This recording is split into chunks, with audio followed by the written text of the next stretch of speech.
Hello! ఒక చిన్ని కథ వినేద్దామా? కథలోకి వెళ్ళే ముందు నా ఛానల్‌ని సబ్స్క్రైబ్ చేయని వాళ్ళు ప్లీజ్ సబ్స్క్రైబ్ చేసుకోండి. లైక్ చేసి షేర్ చేయండి. నా దరి చేరవా ప్రియ 4వ భాగాన్ని వినేద్దాం.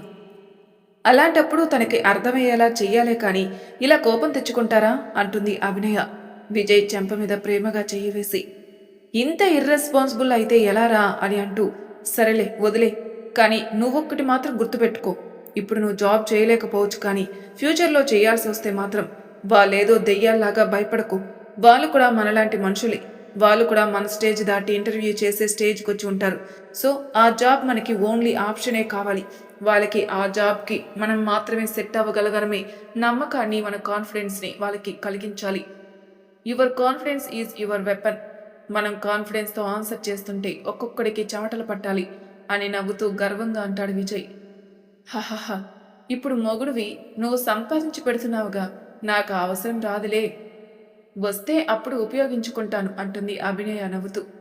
రేపు ఏం జరుగుతుందో అంచనా వేయలేని జీవితంలో ఉన్నాం మనం. అభి, సంతోషంగా ఉన్నాం కదా అని రేపటి గురించి మర్చిపోకూడదు. ఎటువైపు నుంచి ఏ ప్రమాదం మన దగ్గరికి వస్తున్నా దానితో యుద్ధం చేసే ఆత్మవిశ్వాసం, ధైర్యం మనలో ఎప్పుడు ఉండాలి. యుద్ధంతో ఓడిపోతామని తెలిసినా కూడా భయపడి వెనకడుగు వేయకుండా యుద్ధంలో పాల్గొనాలి. ఓడిపోయిన వాడే గెలవడానికి సరికొత్త దారులు వెతుకుతూ అలుపెరగకుండా పయనిస్తాడు. అదే గెలిచినవాడు గెలిచాం కదా అని రిలాక్స్ అవుతాడు.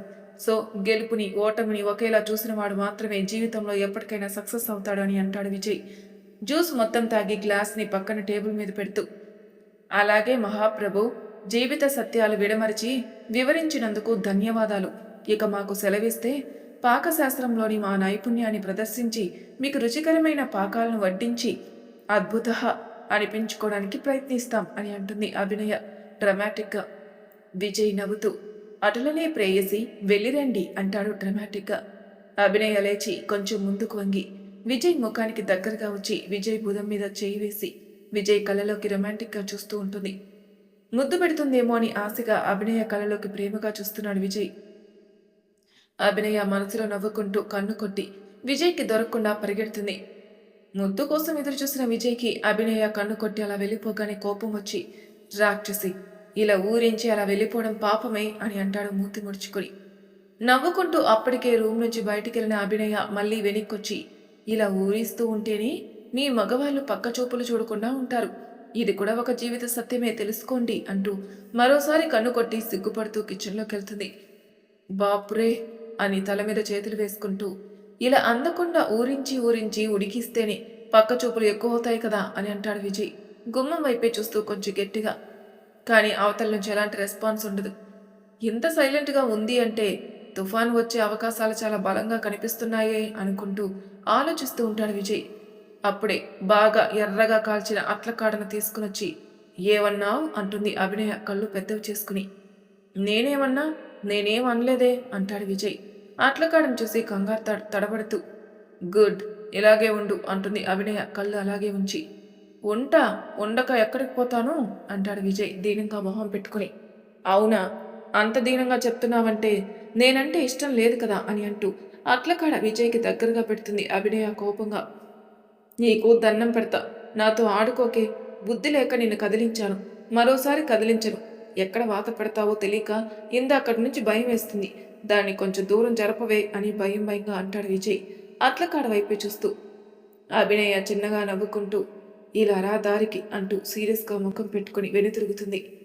నేను నీకు మొగుడ్నో, నువ్వు నాకు మొగుడో అర్థం కావట్లేదే అని కోపంగా అనుకుంటూ వెళ్తున్న అభినయ వైపే చూస్తూ పళ్ళు నూరుతాడు విజయ్.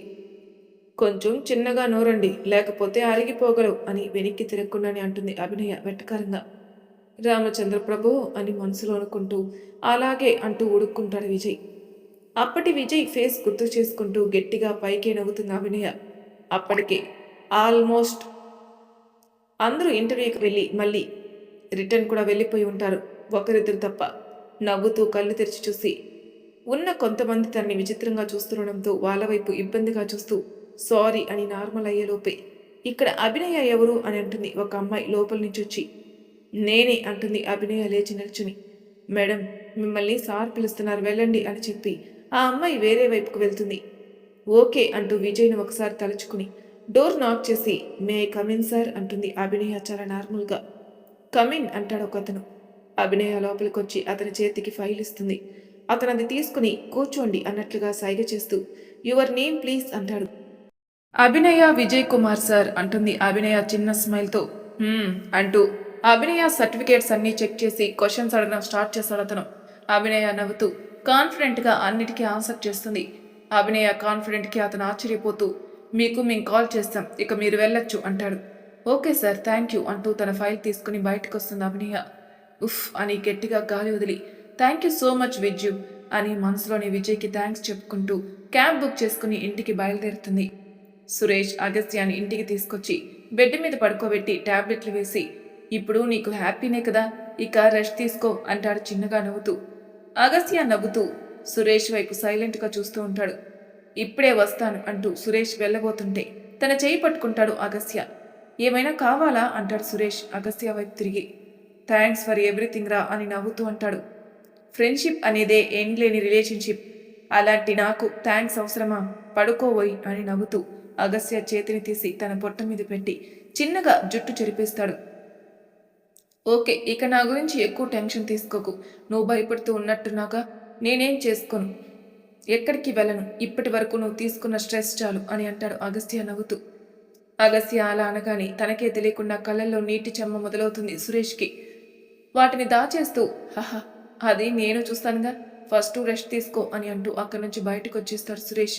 అక్కడే ఉంటే కన్నీళ్లు ఆగవని కన్నీటిని తుడుచుకుని ఈ మార్పు శాశ్వతం కావాలంటే నీకు సంతోషాన్ని రుచి చూపే బంధం దగ్గర కావాలి, అది కేవలం నిన్న మార్నింగ్ వచ్చిన పాప వల్లే అవుతుంది, ఆ పాపని నీకు దగ్గర చేసి నీకు జీవితం మీద హోప్ కలిగిస్తాను అని అనుకుంటూ ఆ పాప ఈ అపార్ట్మెంట్కి కొత్తగా వచ్చినట్టుంది, అంటే ఎదురింటి ముందు చెప్పులు ఉన్నాయి అంటే ఎవరో కొత్తగా దిగినట్లే ఉన్నారు, కాబట్టి ఆ పాప ఎదురింట్లోనే ఉంటుందా, వెళ్ళి చూద్దాం అనుకుంటూ బయటకొచ్చి ఎదురింటి కాలింగ్ బెల్ కొడతాడు సురేష్. నివి అక్కడ ఉంటుందా లేదా అని టెన్షన్ పడుతూ. టీవీలో టామ్ అండ్ జెర్రీ చూస్తున్న శ్యామల నివిలు బెల్ సౌండ్ రావడంతో నువ్వు చూస్తూ ఉండు బంగారం, నేను వెళ్ళి చూసొస్తాను అని చెప్పి డోర్ ఓపెన్ చేసి ఎవరు మీరు అంటుంది శ్యామల. కొత్త కదా ఎవరా అని. నివి టీవీ చూడకుండా అభినయ వచ్చిందేమో అని ఆతృతగా డోర్ వైపు చూస్తుంది. అక్కడ సురేష్ని చూసి అమ్మో బూచోడు అని ఆశ్చర్యంగా అనుకుంటూ శ్యామలాకి ఎలాగైనా చెప్పాలని ఎదురు చూస్తూ ఉంటుంది. అది ఆంటీ అంటూ అసలు విషయం చెప్పలేక నసుకుతూ లోపలికొచ్చి మాట్లాడొచ్చా ఆంటీ అంటాడు సురేష్. లోపల పాప ఉందా లేదా అని ముందు కన్ఫర్మ్ చేసుకోవాలని. శ్యామల ఏదో చెప్పిపోయేలోపే అమ్మమ్మ అమ్మమ్మ అంటూ పరుగున వచ్చి నీతో మాట్లాడాలి అంటూ శ్యామల చేతిని పట్టుకుని బలవంతంగా లోపలికి లాక్కెళ్ళడానికి ప్రయత్నిస్తుంది నివి పాప. సురేష్ వైపు గుర్రుగా చూస్తూ నీకేమైంది నివి అని అయోమయంగా అంటూ ఒక్క నిమిషం బాబు, మొండిగటం చెప్పినా వినదు, ఏం కావాలో చూసొస్తాను అని కొంచెం ఇబ్బందిగాని అంటూ నివితో పాటే వెళ్తుంది శ్యామల. కానీ సురేష్ శ్యామల మాటలు పట్టించుకోకుండా తనని గుర్రుగా చూస్తూ లోపలికి వెళ్ళిన నివి వైపే సంతోషంగా చూస్తూ ఉంటాడు. కొంచెం దూరం వెళ్ళాక ఆగి ఏంటమ్మా ఏమైంది అని అంటుంది శ్యామల. కింద కూర్చొని నివి చెంప మీద ప్రేమగా చెయ్యి వేసి మళ్ళేమో అమ్మమ్మ నేను చెప్పాను కదా బూచోడని, అతను ఎవరో కాదు ఇతనే అంటుంది నివి ముఖం చిరాగ్గా పెట్టుకుని. అమ్మో అవునా అని ఆశ్చర్యంగా అంటుంది శ్యామల. అవునమ్మమ్మ, ముందు బూచోని పంపించేయి అంటుంది నివి ఏడుపు మొహం పెట్టుకుని. అలా పంపడం బాగోదు కదా బంగారం, ఎందుకు వచ్చాడో కనుక్కొని ఆ తర్వాత పంపించేద్దాం, అంతవరకు నువ్వు రూమ్లో దాక్కో ఓకేనా అంటుంది శ్యామల. నివి అతన్ని బూచోడుగా డిసైడ్ అయిపోయిందని. సరే అమ్మమ్మ నువ్వు జాగ్రత్త అని అంటూ తననే చూస్తున్న సురేష్ వైపు ఒకసారి చూసి కోపంగా తన రూమ్కి వెళ్ళిపోతుంది నివి. శ్యామల చిన్నగా నవ్వుకుంటూ సురేష్ దగ్గరకొచ్చి సురేష్ ఇంకా బయట నిలబడి ఉండడంతో లోపలికి రా బాబు అంటుంది. సురేష్ నవ్వుతూ థ్యాంక్స్ ఆంటీ అంటూ లోపలికొచ్చి సోఫాలో కూర్చున్నాడు. ఇప్పుడు చెప్పండి బాబు ఏం కావాలి మీకు అంటుంది శ్యామల తను కూడా సోఫాలో కూర్చుంటూ. నేను నా ఫ్రెండ్ ఎదురింట్లో ఉంటామంటే మీరిక్కడికి కొత్తగా వచ్చినట్లున్నారు అంటాడు సురేష్ ఏం మాట్లాడాలో అర్థం కాక. అవును బాబు కొత్తగా వచ్చాం అని అంటూ. నువ్వు నీ ఫ్రెండ్ ఉన్నారు అంటే రెంట్కుంటున్నారా, నీ ఫ్యామిలీస్ మీతో ఉండరా అంటుంది శ్యామల అనుమానంగా. నాకు ఫ్యామిలీనే లేదాంటీ, ఇక నా ఫ్రెండ్కి అంటారా, రీసెంట్గా ఒక యాక్సిడెంట్లో ఫ్యామిలీ అంతా చనిపోయారు వాడు తప్ప అంటాడు సురేష్ బాధగా. యాక్సిడెంట్ అనగానే విజయ్ గుర్తుకొచ్చి కళ్ళల్లో నీళ్లు మెదులుతాయి శ్యామలకి. ఇంతకుముందు అందరూ కలిసి ఉండేవాళ్ళం, ఇప్పుడు మేము మాత్రమే ఉంటున్నాం, ఆ యాక్సిడెంట్ వల్ల నా ఫ్రెండ్ అగస్త్య మెంటలీ చాలా డిస్టర్బ్ అయ్యాడంటీ, వాడిని మామూలు స్థితికి రప్పించడానికి నేను నా సాయశక్తులా ప్రయత్నిస్తూనే ఉన్నాను. నిన్న ఇంటికి తీసుకొచ్చినప్పటి నుంచి పర్వాలేదు నార్మల్గానే ఉన్నాడు, కానీ దానికి కారణం మీ పాప ఆంటీ అంటాడు సురేష్. శ్యామల ఎలా రియాక్ట్ అవుతుందని భయంతో శ్యామల వైపు ఓరగా చూస్తూ, ఏంటి మా పాపనా అంటుంది శ్యామల ఆశ్చర్యంగా. అవునండి, నిన్న పాప బాల్ కోసం మా ఇంటికి వచ్చింది. అప్పుడు మీ పాపను చూసిన అగస్త్య కళ్ళలో కనిపించిన చిన్న సంతోషాన్ని చూశాను. వాడిని మామూలు మనిషిని చేయగలిగేది మీ పాప మాత్రమేని నాకు అప్పుడే అర్థమైంది. ఆ విషయం గురించి మీతో మాట్లాడాలని ఇక్కడికి వచ్చాను అంటాడు సురేష్. అగస్త్య గురించి ఆలోచిస్తూ కొంచెం ఇబ్బందిగాని, నువ్వేం చెప్పాలనుకుంటున్నావో నాకు అర్థమైంది బాబు. కానీ మా నివి మిమ్మల్ని బూచోళ్ళు అనుకొని ఇప్పుడు నువ్వు వచ్చావు కదా, బయటికి పంపించమని చెప్పింది.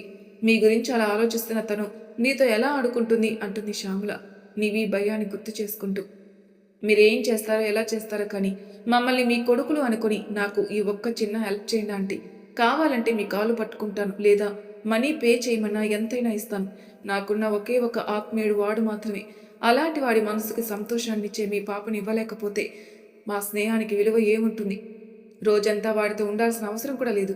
ఒక్క గంటైనా వాడితో మీ పాప టైం స్పెండ్ చేసేలా చేయించి చాలు. నెల రోజుల్లో రికవరీ అవ్వాల్సిన వాడు 10 రోజుల్లోనే లేచి కూర్చుంటాడు. ఆ తర్వాత ఎలాగో ఆఫీస్కి వెళ్ళిపోతాడు కాబట్టి మీకు ఎలాంటి ఇబ్బంది ఉండదు అని అంటాడు సురేష్ మోకాల మీద కూర్చుని ప్రాధాయపడుతూ. అయ్యో లెగు బాబు అంటూ కంగారుగా లేచి సురేష్ని లేపి, నీ ఆలోచనలో తప్పు లేకున్నా ముక్కు మొహం తెలియని మీ ఇంటికి మా పాపను పంపించాలంటే మా అమ్మాయి మా ఆయన ఇద్దరూ ఒప్పుకోవాలి. ఈ నిర్ణయం నేను మాత్రమే తీసుకోలేను కాబట్టి ఇప్పుడు నేనేం చెప్పలేను అంటుంది శ్యామల నిస్సహాయంగా. ఐ అండర్స్టాండ్ ఆంటీ, బట్ అగస్త్యాకి జీవితం మీద హోప్ కలిగించేది మీ పాప మాత్రమే. ఈ ఒక్క విషయాన్ని గుర్తుపెట్టుకుని అంకుల్తో మాట్లాడండి. మీ నిర్ణయం కోసం ఎదురు చూస్తూ ఉంటాను అని అంటూ, నేనెవరో తెలియకపోయినా ఇంట్లోకి రానిచ్చి నేను చెప్పదలుచుకున్నది విన్నందుకు చాలా థ్యాంక్స్ ఆంటీ అని నమస్కరించి అక్కడి నుంచి వెళ్ళిపోతాడు సురేష్. సురేష్ చెప్పిన దాని గురించి ఆలోచిస్తూ, ఈ అబ్బాయి బాధ చూస్తే కడుపు తరుక్కుపోతుంది. అలా అని బంగారాన్ని పంపించాలంటే అదేమో బూచోళ్ళు అంటూ భయపడుతుంది. ఆయన వచ్చాక మాట్లాడి చూద్దాం అని అనుకుంటూ నివి ఒక్కటే రూమ్లో ఉందని రూమ్లోకి వెళ్తుంది. అభినయ వస్తూ ఉంటే దారిలో బేకరీ కనిపిస్తుంది. భయ్యా ఒక్క నిమిషం కార్ ఆపండి అంటుంది. ఓకే మేడం అంటూ కార్ ఆపుతాడు డ్రైవర్. భయ్యా ఒక 5 మినిట్స్ వెయిట్ చేయండి, నేను ఇప్పుడే వస్తాను అంటుంది అభినయ. ఓకే మేడం అని 5 మినిట్స్ కంటే ఎక్కువ టైం అయితే మాత్రం వెయిటింగ్ ఛార్జెస్ పడుతుంది అని అంటాడు డ్రైవర్ ముందు జాగ్రత్తగా. పర్లేదు భయ్యా, మా పాప కోసం కేక్ పీస్ తీసుకుందామని ఆపాను, వచ్చేస్తాను అంటూ కార్ దిగి బేకరీలోకి వస్తుంది అభినయ. అక్కడ చాలా ఫ్లేవర్స్ ఉండడంతో నివికి ఏమిష్టం అనుకుంటూ కొంచెంసేపు ఆలోచించి, హా చాక్లెట్ అంటే ఇష్టం కదా అనుకుని చాక్లెట్ ఫ్లేవర్ కేక్ పీసులు తీసుకుని బయటకు వచ్చి కార్లో కూర్చుని థ్యాంక్ యూ భయ్యా, ఇంకా స్టార్ట్ చేయండి అని నవ్వుతూ అంటుంది. 10 సెకండ్స్ ముందే వచ్చేసారు కదా అని నవ్వుతూ అంటాడు డ్రైవర్ కార్ స్టార్ట్ చేస్తూ. అలాంటిది ఏం లేదు భయ్యా, ఏదో అలా కుదిరిందంతే అంటుంది అభినయ నవ్వుతూ.